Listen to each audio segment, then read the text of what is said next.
Is Canada Post worth saving? Can it even be saved? Or should we just give up on the whole idea of birthday cards? Does grandma really even send a card anymore? Who knows? Who knows? This is Podcast is Broken. My name is Brittlestar. My name is Steve Boots. And my name is Lisa. Well, that was so tidy, wasn't it? No, that was so Tight. clean. Well, I don't think anyone will even notice we didn't do the regular thing. No, it doesn't matter. Oh, you're going to get emails, man. well, we got to keep them guessing, right? Well, there won't be letters. I can tell you that much. There won't be letters.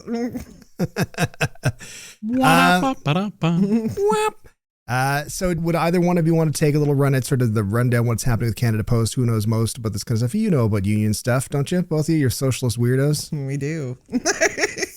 Yeah, unions are pretty neat, so we tend to keep up on them. We like them. That's the end of that conversation. I see that's another fantastic argument about a union. That's why we've signed Sorry, our I'd tell you union more, cards. but I have a smoke break. Sorry. I mean, that's why I took up I smoking. need to go for my unpaid break now. A brief sort of rundown is essentially that Canada Post itself as a service is losing money. It's hemorrhaging money badly. They went on a strike last year. And Sorry, I'm laughing because I already want to actually. I know. actually- I know. Are they hemorrhaging? I don't know. So go ahead. I have so many huge opinions about this because I think it all belies a fundamental misunderstanding of what Canada Post is and should be. okay. So I always think of Saskatchewan and how we relate to Crown corporations. Like the way that Saskatchewan developed really informs the way that I think about Crown corporations and services and delivery of public services. Because in Saskatchewan, it was super unreasonable and expensive to roll out rural electrification. It was almost impossible to bring out electricity to farms until Tommy Douglas said, we're doing it. We're making a Crown Corp.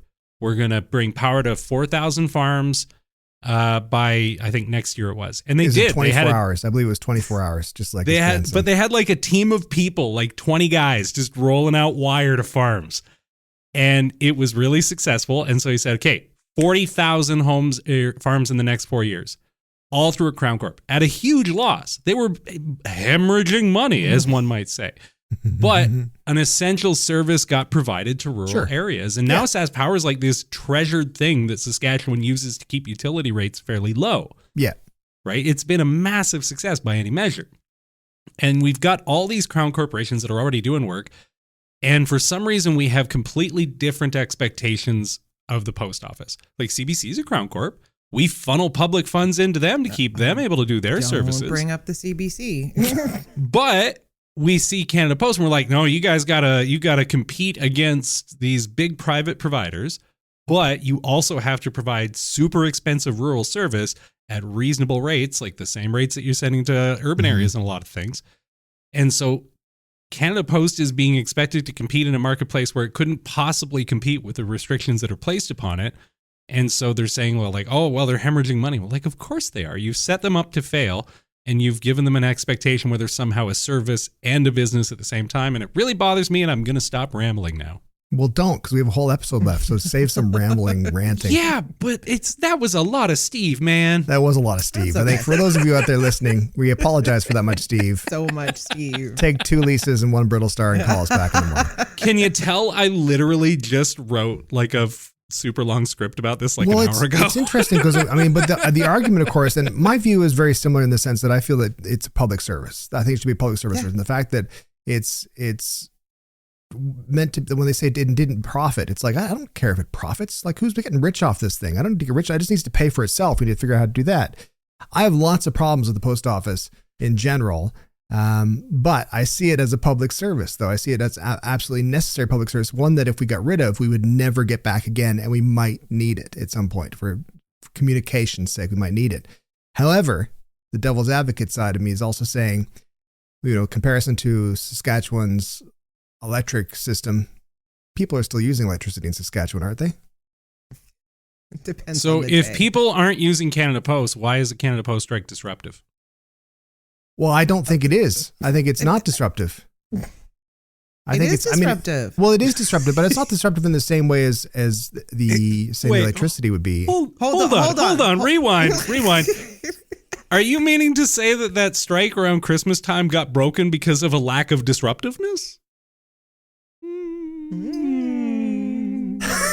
you know how many business? Don't do that in unison. It's so terrifying. It's the solidarity that comes out. There are so many businesses. Okay, forget people, but there are so many businesses that still use Canada Post. I saw this little man today when I was watching CBC this morning who has a mail order catalog business, right? And so they obviously shipping their product is one thing, right? If you want to use a different provider, you can ship your product, but you got to deliver the catalogs by mail. And so there is impact, right? And absolutely. And so, it's the strike in December was, good. It wasn't great, but I think it was terrible for business. And I think that I'm saying that as well from someone who's a business owner who we rely on Canada Post for our stuff as well. Like for anything that's not a t-shirt or a hoodie that's not sort of manufactured on demand or whatever, it gets sent out from our dining room through Canada Post. So stickers and patches and all that kind of stuff. And we're like, we just had to stop selling a lot of that stuff before Christmas. And of course, even now with the current situation, it's kind of like, this is a crapshoot. If you guys want to order, go for it. Hopefully it'll get through. But I thought people don't use Canada Post. Well, I was going to say, are you more annoyed that there's been this like stop and start that's happening based on the bargaining process, which is Canada Post, the employer, versus their employees? Or do you just not think that Canada Post is relevant? No, I think it's very relevant, but I think my point being is it's not disruptive to the average person. I think to business owners, tremendously disruptive. I think the average person's like, Amazon can get it to me tomorrow. Why can't you just send it through UPS? People have no idea how much things cost to ship whatsoever. And for example, like we include shipping. This is just turning it into an ad for Peace Love Canada. peacelovecanada.ca. But I mean, we include shipping with our prices because we have a special deal that we organize with UPS to get most of our apparel. But if someone wants to order, say, for example, the 100% made in Canada t-shirt it's sitting in our house and it goes from our dining room table out through Canada Post, that shipping cost is closer to $25. And that's a huge chunk of money. But people have no appreciation for that. They're just like, well, why can't you just send it out for free? I get this stuff free. So I don't think it's disruptive from a public perspective. I think it's disruptive from a small business perspective, but that's about it though. I'm not saying it's good or that's okay, but I'm just saying that's the perception. That the problem is the perception of the public is that the public doesn't care. And I think they should. Okay, I want to unpack a couple of things here. Because I see Lisa also wants to yell at you. What's new? No, I want to ask you a really important question. So it sounds like you're saying that Canada Post needs to pay the bills and somehow they're doing that, but also shipping has gotten really, really expensive. Sure. Both of those things are problems at the same time, yes? Yeah, I'd say so. Yeah. So why do you expect Canada Post to break even? I don't. Well, I think that I do expect them. I would hope they'd break even. That's the goal. Is for them to break even. I get that. I'm asking why. What? Where are you getting that expectation from? This is Teacher Steve coming out. Very much so. Just trying to get you to the point. Well, I'm trying to get to the idea that the slow walk. It's a slow walk, exactly. I'm very good at missing points. No, but I think that I think the average taxpayer's mentality is that they'd want it to break even so that it didn't become a burden. The taxpayer's not like, because the taxpayer sees $1 billion by 2026 a year going to the post office. And the average taxpayer is like, what are we paying for? I don't even use the post office. That, I think that is the problem. So do you have that same expectation for the RCMP? Do you think, well, I don't get arrested, so what value do I get out of it? Well, no, of course not. What's the difference? But the difference is because there's real people are paying. I don't pay the RCMP $1.50 or $2 to send someone a threatening letter. Why do you expect Canada Post run like a business and not the RCMP? We're taking the walk. We're taking the walk. Lisa knows exactly where I'm going. Is the funniest part of this whole thing. Do you feel if no one used Saskatchewan electricity, let's say half the people used it, you would still be okay with them spending money to do it. I'm just playing devil's advocate because I think we're on the same side. So the question comes down to, you're thinking business versus service, right? Like there's some degree of business to the Canada Post. It needs to be run to some degree like a business where they need to balance the books. A service doesn't balance the books. Like the RCMP, they are getting input from the government in order to balance their books, in order to meet their budget, right? Because they're a service. Yes. Yeah, sure. Is Canada Post not a service? I think it is. Okay. So then it can run at a loss, right? Doesn't think it's a service, though. That's the problem. You know when we started running Canada Post like a business? 2017. No, I don't know. 1981. It was run. Right. It was run as a public service until then, and then frickin' Reaganomics comes in, and we're like, you know what? Money, businesses for the government all the time, forever. It's a public service, and we need to recognize that it is. And so, running it as a business that's expected to break even means that it's going to have to deliver those public services that it's mandated to deliver, like mail service to rural areas. That's really expensive. And so how do they balance the budget to do that without more input? They have to massively charge for things like parcels, which forces them to be uncompetitive in the marketplace. They just can't compete with those big carriers because those big carriers are like, oh, you want to ship to, Iqaluit? Nah, you're on your own. Figure it out. Sure. Right? And Canada Post is really set up to fail because they're forced to run as a service while trying to balance the books as a business, and it doesn't make any sense. And so they've been backed into this impossible position. And so this is where I'm trying to lead you, is like, it's a service. It doesn't need to balance the books. We need to reframe the way that we think about it and to recognize, like, okay, maybe they need to deprioritize certain, less productive areas of the business that are competing with the private sector and spending more of that time and energy on things like, mail service and parcel service to rural areas and all of the things that they're really best at providing. That doesn't mean that they need, but we need to let go of the need for them to like balance the books off of you trying to ship your Peace Love Canada swag. PeaceLoveCanada.com. Like watching a tennis match.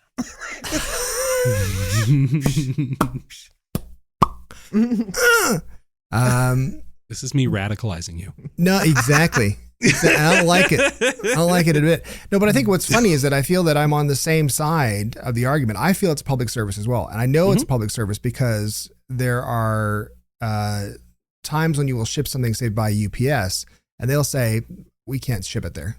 We don't cover that area. We're not going to do it. There's times you buy stuff on Amazon, and Amazon delivery has to hand it over to Canada Post to get it to where it's going to go. So there's an absolute service aspect to it. 100% there's a service aspect to it. However, I feel that for the average person on the street, they're looking at it going, I don't send letters anymore. I buy stuff through Amazon. Why can't Amazon just run this stuff? So my point is that my aim is to try to figure out a way to convince the average Joe on the street that it is public. So we need this. I know you don't send letters anymore. And I can't think of Gregor, my youngest, has never sent a letter as far as I'm aware. Owen has sent one letter in his life. No, two. One to a girlfriend who she was in the States and one to Bill Withers. So here's the thing is, there's not a huge volume of letters being sent by ordinary folks, for sure. But there are also a lot of folks who need that service for things like medications. Oh, yeah. That's honestly by far one of the biggest. Sure. But there's also, I think it's a recognition, like, just because it's not a high volume service doesn't mean it's not a necessary service. Right. And that's why it's so hard to run it as a business is because, like, you've got rural areas that, they're not getting a ton of mail.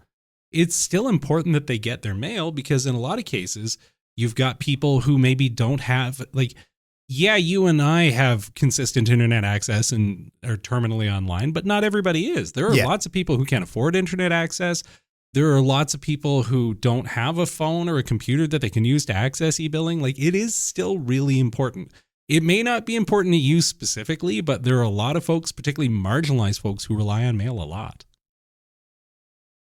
My turn. So this is my question. Thank God. When I look, I know, right? Oh, damn, she's coming for me. No, I'm just putting this out there. If Canada Post as a corporation / business was run in a way that recognized and appreciated the workers of said business. And there was never a situation where people had to sit at a bargaining table and disagree and go through the whole, potential strike process. Would anybody give a shit? No. People are just upset now and are starting to look at it because now there's the threat of strike, which, if it's not important enough to people, they shouldn't care. But it's because when you take the service and treat it like a business, you have the upper echelon of COO, CEOs, whatever multi-level management they have going on, who are making a pretty penny, and not passing it down to the people doing the actual work. And this is why we're in this situation. So the corporation itself can't have it both ways. They can't claim that they are a necessary service, and so we're trying to do the best and all these kinds of things, and then treat it like a business, and then mistreat or misrepresent the people that are working for them. And I think that's where we're at. But Lisa, how will you recruit quality leaders if you don't offer them staggering sums of money? Because I think mail delivery and the processing of mail delivery does not require the multi-levels of management that exist within this organization. That's the problem. You have access to the internet, Steve. Pull up how many, president, vice president, CEOs, middle management, and how much they're making. I would be curious to find that out as well. All right, I'm on it. I think when we were looking at this back in December, they're making obviously six figures. But they're not it's not a one and done. You don't have the top dude and then maybe a second dude. And then you think of all the mail depots and processing plants. There's going to be multi-levels of management there. And I'm not saying, if you're a manager out there, that it's not a potentially necessary thing to have somebody overseeing things. Sure. But why so much? Right? Okay. I have the best I can find is a post to r/Canada Post Corp on Reddit. Okay. That says they have 15 VPs and 316 directors. Yeah. 71 general managers. I mean, come on, you need at least 71 general managers. 100%. Yeah. And so so that's what I'm saying is that you cannot tell me that these people aren't taking a hefty salary. But the issue that's presenting itself is that, you have workers that want to strike because they want fair wages and appropriate benefits, and they don't want to have to work weekends, and good on them. But nobody would care if it didn't get to this point, and it didn't need to get to this point if you had the upper echelon treating people appropriately. Yeah, and a lot of what the workers are asking for is very reasonable stuff. Basic stuff. One of the points of contention is a 5-minute washing up period at the end of your shift. Mm-hmm. And they're like, 5 minutes. I don't know, man. That's a lot of minutes. The biggest thing I think that not the biggest thing, but one of the things that stands out the most to me for what the union is fighting about and should be fighting about is this move to have everyone as a part-time worker. Mm-hmm.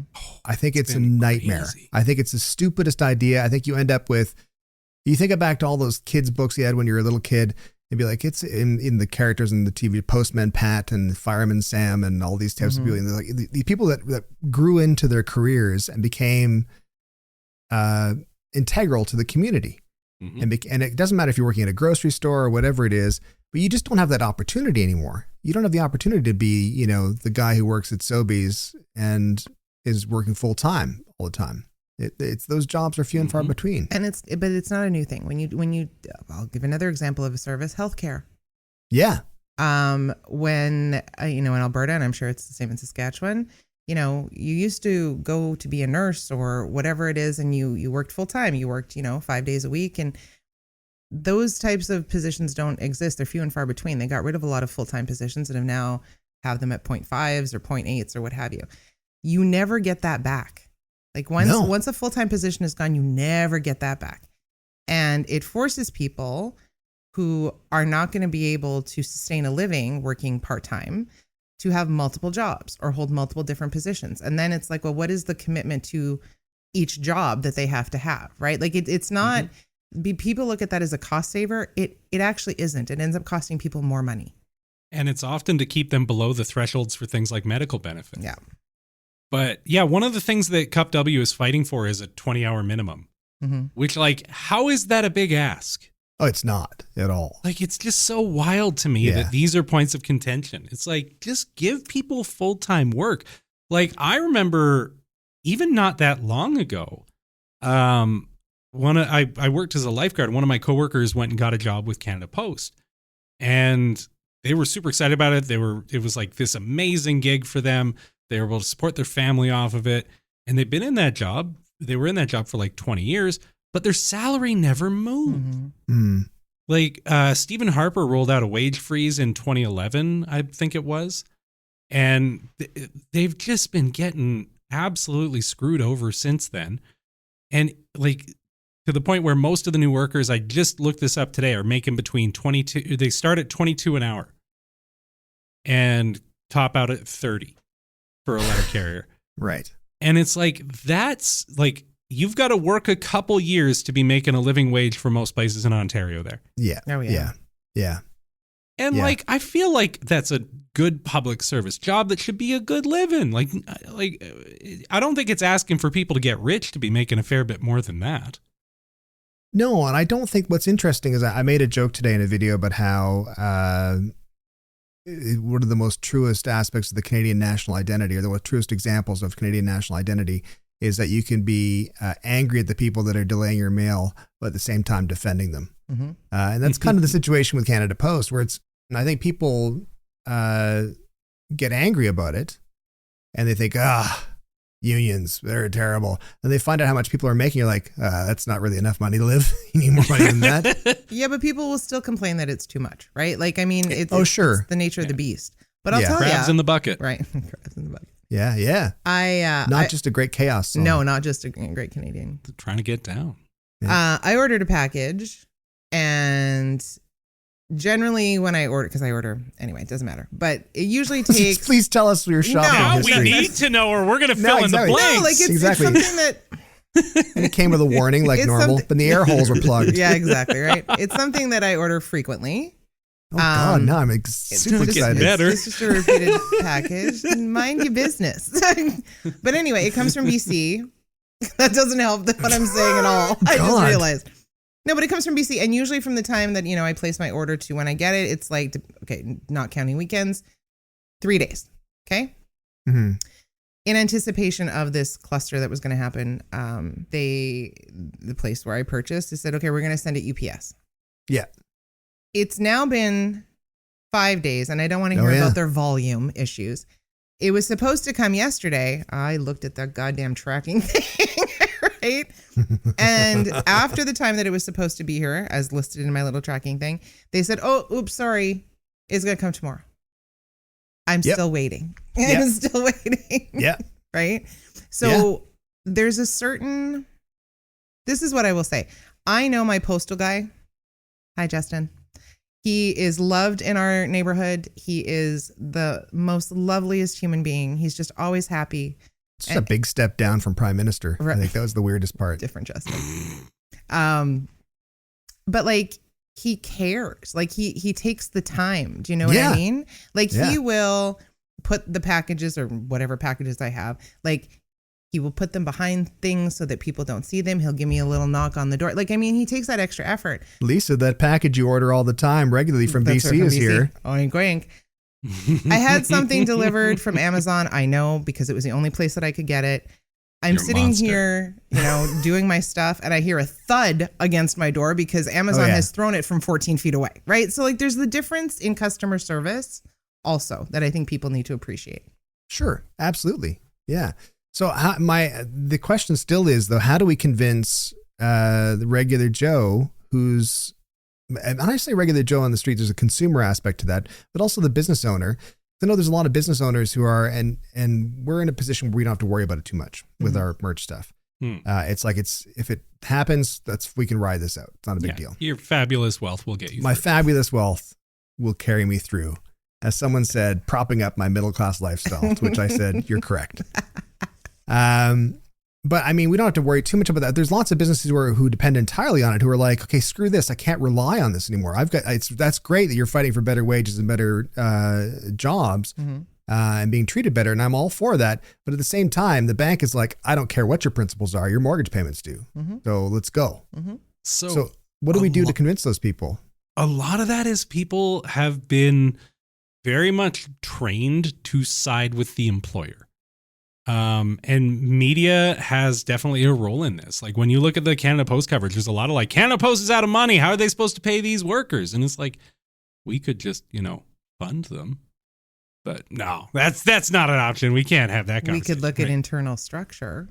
Yeah. There's a lot of sort of employer side coverage in no small part because employers tend to have big old comm teams and reach out to the media like crazy. And like in many cases, they'll contract PR firms to help, get through these sort of, they think of them as much as PR crises as anything. But I think the other part of it is people just need to, we need to get people to question what they expect from their government and what they expect from their public services. And I don't mean that in a negative way. I mean, it's like, we need to expand our thinking about this sort of stuff. And remember, like Canada Post wasn't always a crown corp. It used to just be a service, right? What's to stop it from being that again, right? Why do we, and asking those questions, like abruptly flipping into teacher mode and hand holding somebody through the questions, right? But I think that's the problem is that take a look at what's needed as expected as a crown corporation, what's expected as a public service. People would look at the post office, and I'm not saying I agree with this, but I'm saying people would look at the post office and go, no one's sending letters anymore, man. What are you talking about? But it's not just letters.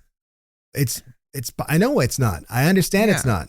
But my problem is that, like going back to the Saskatchewan electrical grid type thing, electric grid,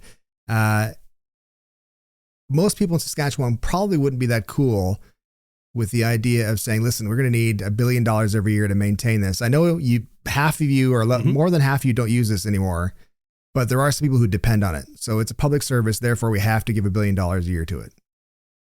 I don't end up in surgery every week, and I am still paying for that service, right? Well, I get it. Okay.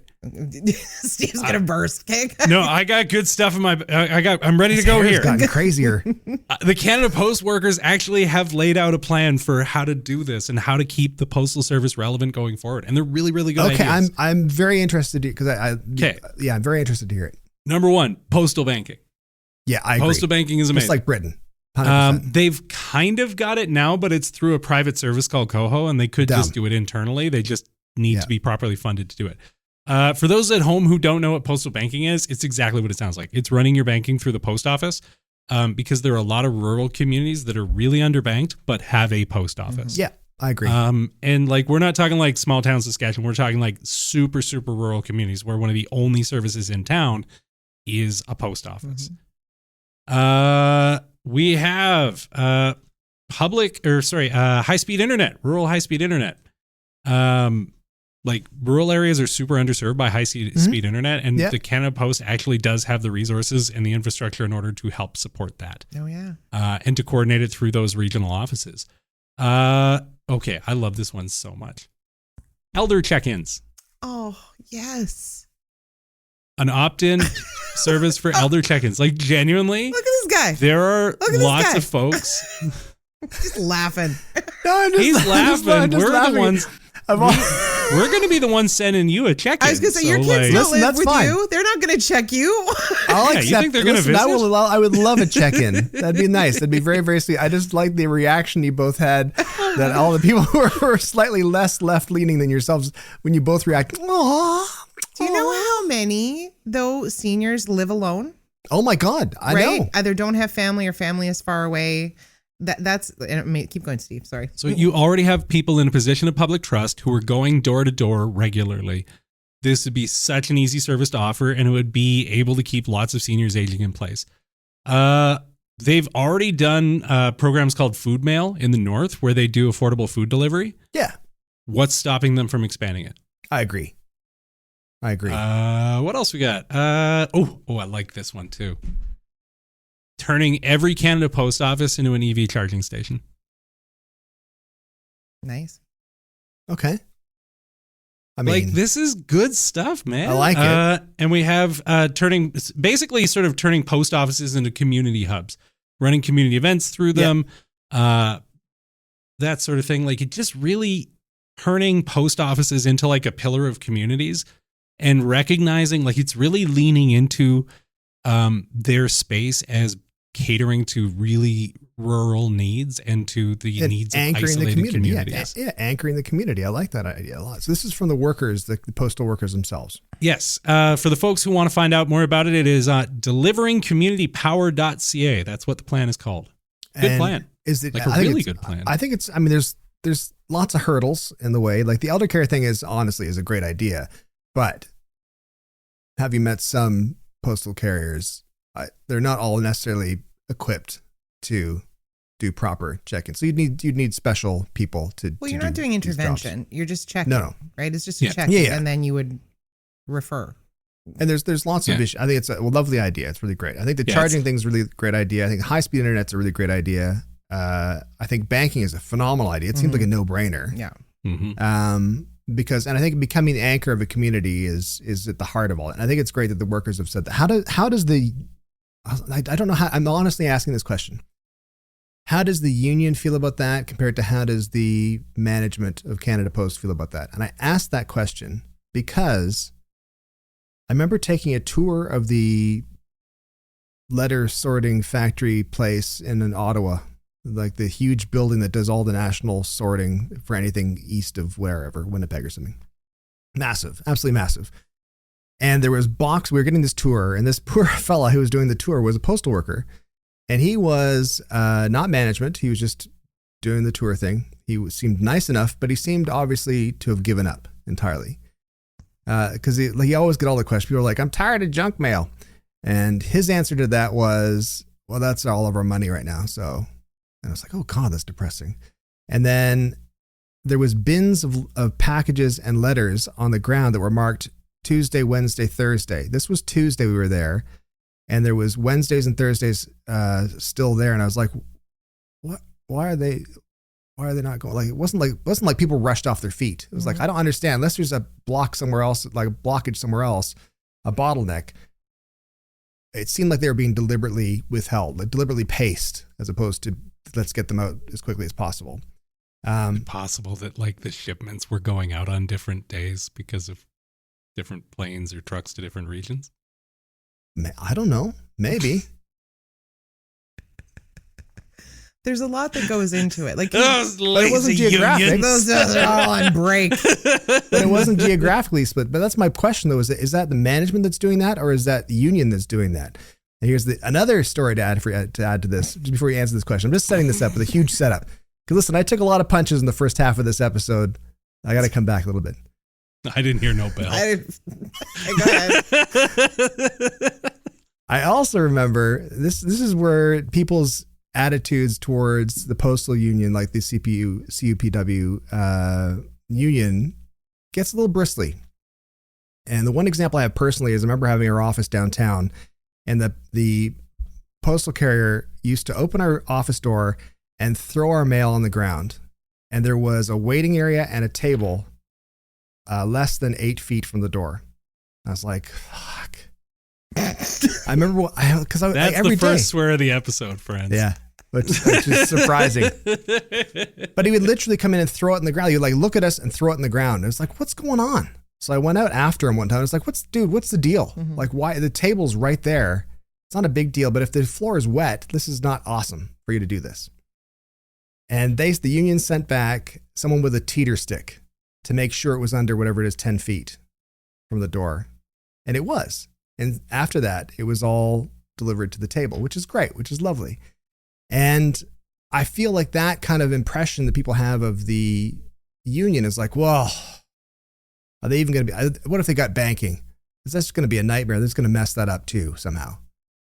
So what was the union actually doing there? He says the union, but he doesn't understand it's not the union. Like there's a process. So if the mail carrier... No, but that's the perception though. The perception is that he has said, I can't do this because the union says I'm not allowed to do this. Wait, is your premise, what if people think wrong stuff? No, my premise is it's optics. No, I get I'm it. concerned about optics. Well, I think people don't understand. Yeah. Canada Post is a public service and needs to be public service. I think there's lots of things that need to change in order for it to survive its current situation. And I think the problem is that people's perceptions, just as you said, the employers, the management side of it usually has very good protection, very good communications to protect them. The workers don't. The workers have the unions. The unions have this perception or the optics that they're doing stuff like this all the time. Whether or not they are or not, I don't know. Okay. So, I appreciate your anecdotal story. But How dare you? We're out of the gates hot. But you have to remember that if we're talking about a letter carrier, okay, because there's a whole bunch of different positions within Canada Post, but if we're talking about a letter carrier, sure. First and foremost, that letter carrier's obligation to themselves, as well as kind of their employer, is occupational health and safety. Okay, so because if they get injured, then premiums go up for Canada Post, whatever. Sure. So, in the postal carrier's mind, perhaps going into an establishment, perhaps there was some hindrance that they were concerned about. Now, you're going to get bad customer service in any field, right? Yeah. But I'm going to say if the union, and for those listening, I'm using air quotes, came out with a measuring stick. Yeah, a teeter stick. A teeter stick. It was the employer, because the employer is obligated to make sure that the workplaces are safe. But anyhow, okay. If that happened, it was for that very point, to ensure, right, that it was falling within the expectation. And like you said, once it was established that it was, you got your mail delivered, right? You may not always get it with a smile. Not from the same guy, that's for sure. Well, that happens never all came the back. time. Yeah, there you go. Probably requested a change of exactly a route. He's like, I don't like that guy. But this is the thing. It's like, I don't know why, like Steve, to go back to what Steve said, I don't know why we are expecting absolute perfection in every capacity from Canada Post. I mean, I'll give you one of my anecdotal stories. So I live in an older neighborhood, and obviously when they build new subdivisions and all those, there's those central mailboxes, right? Where everybody has to park their car when they're coming home from work, get out, walk, open the box, get their mail, and then go home. And so what they wanted to do is they wanted to put those centralized boxes in older neighborhoods. Well, people had a fucking uproar about it because they wanted that continued service and delivery to their home. Sure. So those boxes didn't get put in older neighborhoods. That's part of the experience, is that they were the first, they were the first people to bring something to you at your home where you didn't have to get up and get dressed and go out and get it. Yeah, right? yeah. It's the model for the Amazons and the UPS and all those other things. But all those other people have turned it into a business where I don't know how other people are treated. They're a lot of the time not unionized. So why are we looking at something that is well established, that is endeavoring to provide an ability for people to sustain a livelihood? It's providing a service. When people go to the post office in and around Christmas time, it's like lined up around the corner. Oh yeah. So I don't know why we're expecting it to be an Amazon. It's not an Amazon. Yeah, I don't know either. Yeah. Steve's pondering. Oh, no, nothing? I have nothing to contribute. Okay. You summed it up really well. Yeah. No, I think you're when right. you like throw a scarf over your shoulder I'm and like, wander off screen. I'm out. Mic drop. Yeah. No, I think you're absolutely correct. But that is the issue, though. The issue is the optics of it. The issue is the public perception, and I'm not sure how you get past that. So, what would your suggestions be for them to move forward from here? Like, should they just be continually funded? What changes need to happen? I know that the list of changes I think are wonderful and fantastic. They're going to require even more money to implement. And what needs to happen for Canada Post to move forward from this? Because I think it absolutely has to. I think just like the CBC, just like healthcare and hospitals, I think we can't risk losing them because we'll never get them back. And they are needed by so many people in the country, and they are part of what makes the country cohesive. Mm-hmm. So what do we do to get Canada Post through this? Do we just say business as usual, take all the money you need, That sounded sort of surly and facetious, but it wasn't meant to be. Do we say for whatever you guys need, let's just make this happen. It's a public service. Or do we clean house? Do we get rid of all the management? What do we do? We stop blaming the workers. And if you're looking at it as a business model, then you need to keep the people accountable for their shitty business plan. And the Canadian government needs to actually step up and support a public service that needs support. They need to inject cash into it. They already did, kind of, but in the worst imaginable way. So in January, Canada Post was functionally out of money. And so the feds lent them $1 billion. They're like, hey, so yeah, you can stay in business, but now you're $1 billion in debt. Best of luck, right? Like, they're screwed. They're being set up for failure regularly. So what you do is you give them a huge cash injection. They need it. But it has to come with a requirement for a 50% reduction in managerial wage spending. You need to slash the top half of the organization. And they need to take a look. I mean, there are some things, yes, to roll out all the things that CupW wants to do. Sure, it's going to cost money and people that are going to think that, but then you just need to kind of take a look at the things that aren't working and maybe you amend those, right? Like, I'm always curious. I wonder how much Canada Post is paying Loblaws for their little areas in like Shoppers Drug Mart. How much are those leases, right? Like, we lost both of ours. We used to have 2 of those Canada Post outlets and Shoppers, and they both closed. Oh, yeah. No. That's where my post office box is. Oh, that's where people ship me knickknacks. I gotta get me a post office box. Why are you sending Steve knickknacks? I don't want any. You can send them to Lisa. Yeah. Don't send me anything. It just gets weird. I'm kidding. Except we love you, knickknacks. He wants those. I do want the occasional knickknack. I think you're telling the truth there. I feel it's going to be I like the idea of slashing wages for the top because I think you're right. I mean, the problem with most public service and public service adjacent places that are they're usually bloated and they're usually bloated at the top. And for whatever reason, I remember, a really fantastic quote about teachers going on strike. And you guys know my feeling about the teachers union here in Ontario. Seeing as they tried to sue the school board. Yeah. And they lost, so suck it. But the teacher strike was happening, and this person who worked at the board online posted this thing and said, why does everybody want to pull us down to their level instead of joining us up here at our level? And I thought, this is the most eloquent this anyone's ever put this. This is like, why are you saying everyone needs to? It's the argument here to me for the people who say, let's get Amazon to do postal service for us in Canada, which would be insane. Do not do that. No. Which would be terrible.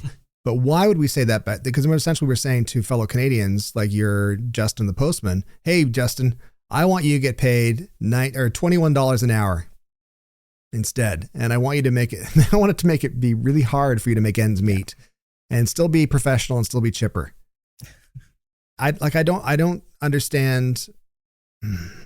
I don't understand what it is we need to do to get people's perceptions out, because it's all about the dollar. People are going to look at that money and say, I think they should invest more money in the post office. I think they should axe the management wages and all that kind of stuff. But I think people are still going to look at it and go, no one sends letter mail anymore. Should we get rid of daily delivery? But how do you do that, right? Because I don't know. I don't have a great answer to that one.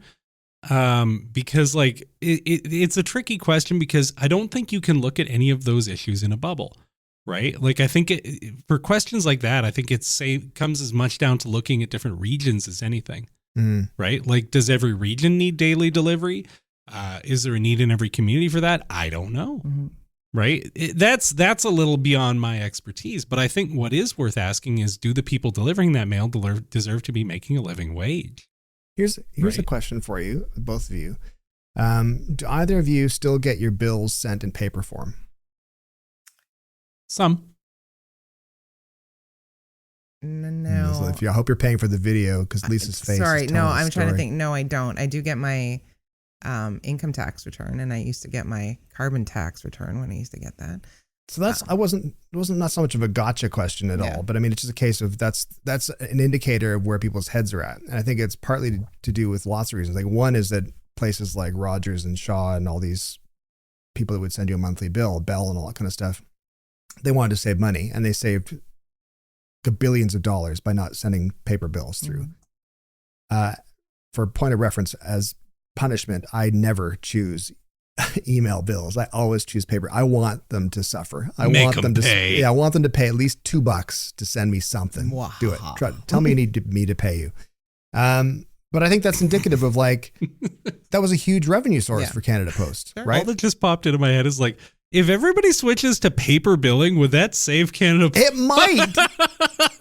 It might solve the problem. Because you think about it. Letter mail went from, what is it, 2018, 5.5 billion pieces of mail, letter mail a day or a year rather, and went down to 2.2. And it's like, that's a lot. But also over the course of 5 years or something like that, maybe that's just the bills. Maybe that's just people's Bell bill and Rogers bill. Look, I know people are still getting their bills because sometimes I get the wrong one in my mailbox. Sure. People make mistakes, right? So like, I mean, I get it. But there's other, like, again, there's other stuff that comes. Like, I'm trying to think of, I don't get my monthly bills that way, but I get other correspondence in relation to mysterious packages. Well, no, I'm trying to, like, I don't, but like, financial things, or, what I mean? You can't leave a silence like that and expect you can't. No, but I mean, like, no, like there's stuff that comes in the mail that I may or may not be anticipating that's going to arrive, but like, I check my mailbox every day and some days it's empty, but, I don't think. Am I not the only one who opens the mailbox, and if there's something that's like handwritten, you're like, oh, is this very sweet, or did someone die? Yeah, for sure.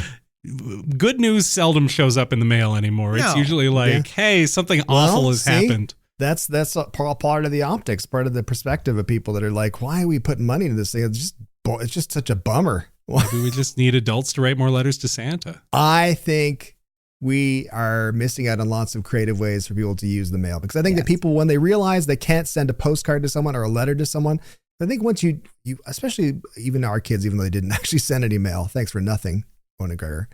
But I think that even when they were little, the idea that you could write something down on a piece of paper, fold it up, stick it inside another piece of paper, lick it, lick another square thing and stick it on there, put the person's information on it, and it would go across town or across the country. That is magical. That is incredibly binding for people. And that makes the whole human experience just a little bit better. So I'm terrified that we're going to lose it.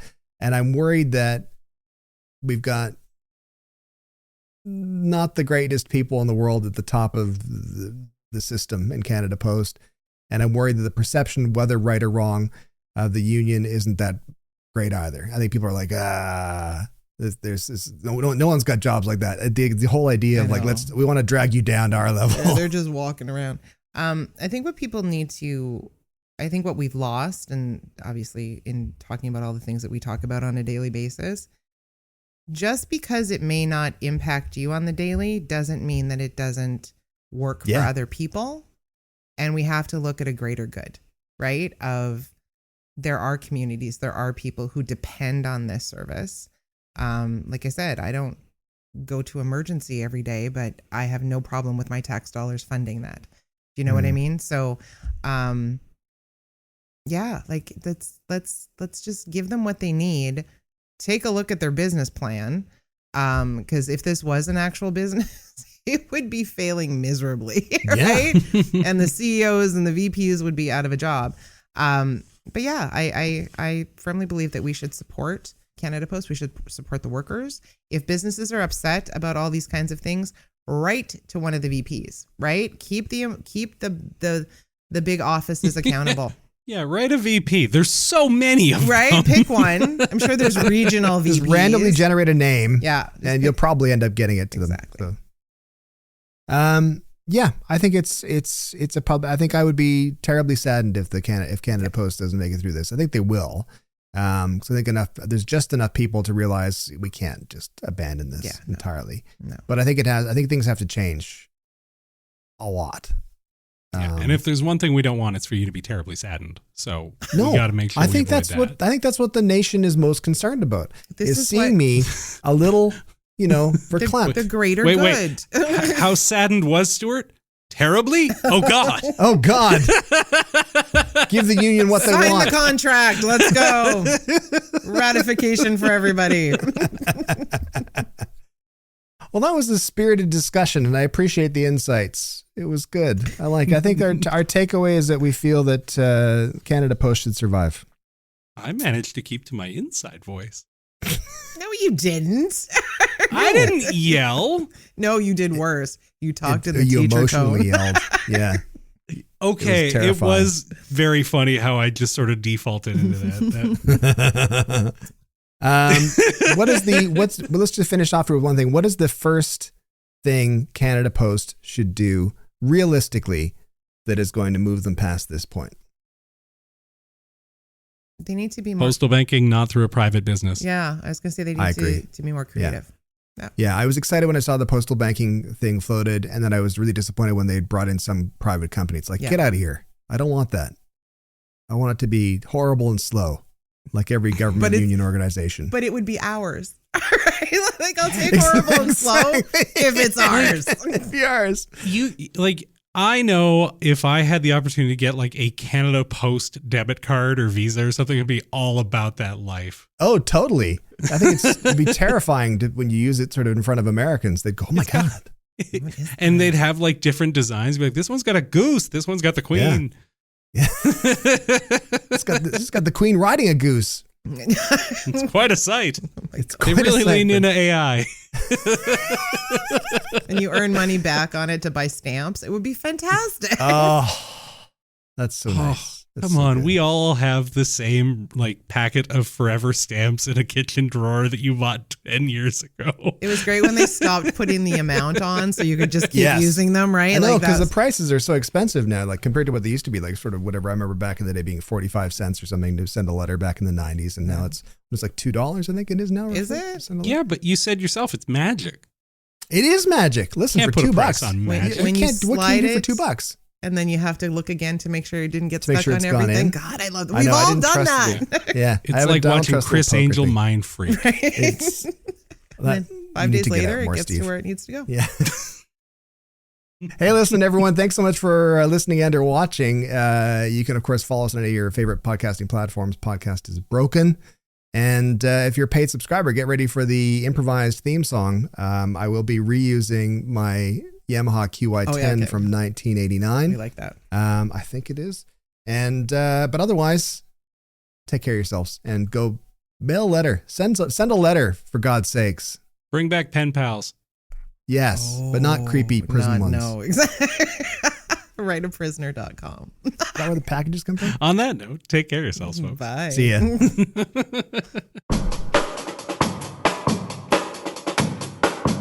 You can find past episodes and more at podcastisbroken.ca or your favorite podcast platform.